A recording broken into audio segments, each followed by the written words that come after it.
Asante sana. Kwanza kama ambavyo unafahamu chama chetu sasa baada ya zuio la siku 310 imeshaondolewa na mahakama ya rufani na sasa tupo huru kufanya shughuli zetu za chama. Sasa kwa muda wa siku 310 yapo mambo mengi wa Tanzania yamewakumba hapa katikati.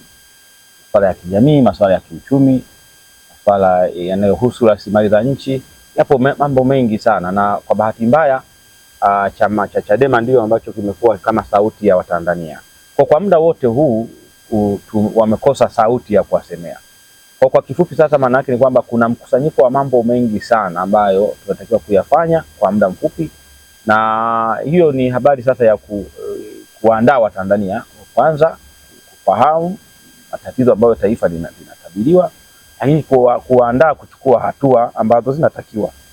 Na katika hili la kanda ya Victoria, kwa kanda ya Victoria tuna mambo mawili makubwa. Kwanza, ujenzi wa chama, taasisi kama Chadema, tuna kazi ya kuijenga ifanane sasa na kukabidhiwa nchi.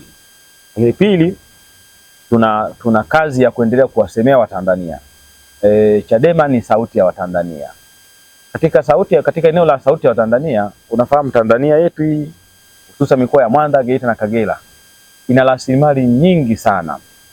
Tuna madini, tuna ardhi, tuna ziwa Victoria, tuna kila kitu. Kila mkoa una madini. Ukienda Kagera kuna madini, Ngara kule wanachimba. Ukienda Geita 80% ya ardhi ya Geita ni madini ya dhahabu. Kila mahala yanachimbwa, kila sehemu wanachimba. Kwa mfano jimbo la Busanda ambalo limegawanyika sasa, kuna Busanda na Katoro, ilikuwa na kata 22. Kata 20 zote zina uchimbaji wa madini isipokuwa kata 2.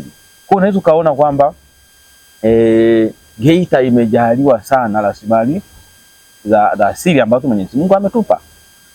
Ukija Mwanza, madini hapo, kuna uvuvi wa samaki. Kila mkoa unavua samaki kwa namna moja, na samaki hawa ni wale ambao kwa kweli kwa Tanzania ndio samaki wanaoheshimika, sato na sangala. Mikoa yote mitatu inavua samaki. Lakini pia kuna ufugaji wa ng'ombe, kilimo kinafanyika vizuri sana. Sasa kwa mfano kwenye eneo la madini, leo tunapoongea Watanzania wengi hasa vijana ambao wanaingia mgodini, wengi ni maskini.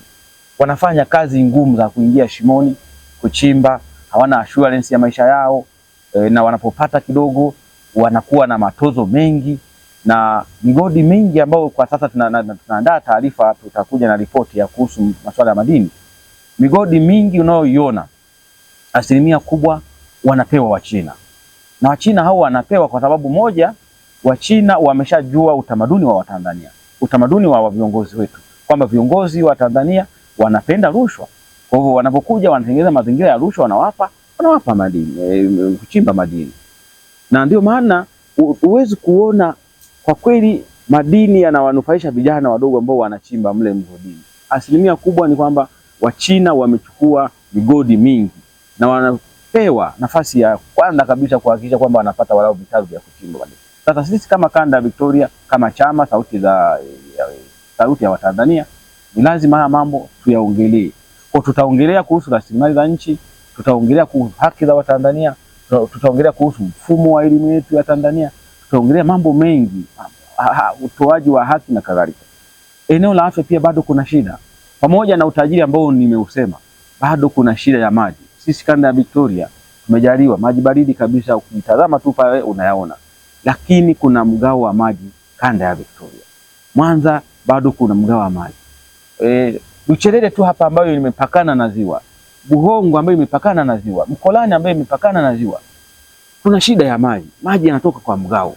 Sasa tunafikiria kwa nini yatoke kwa mgao, na wakati wanufaika wa kwanza wa maji kwa kanda wanaozunguka ziwa ni watu wa mikoa ya Mwanza, Geita na Kagera?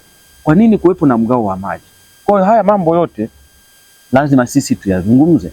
Na tunapoyazungumza sio kwamba serikali pengine itatekeleza, la hasha. Tunazungumza ili Watanzania wajue, lakini wachukue hatua ya kuiondoa serikali ya CCM ambayo kwa kweli imeingia kinyume kabisa na utaratibu wa upatikanaji wa viongozi. Kwa hilo ni la kwanza, kwamba tuna kazi ya kutoa elimu ya uraia, na kazi ya kupigania rasilimali za nchi yetu, na kazi ya kuwaelimisha Watanzania, kutoa elimu ili Watanzania wachukue hatua kama ambavyo wamekuwa wakichukua hatua kipindi cha nyuma.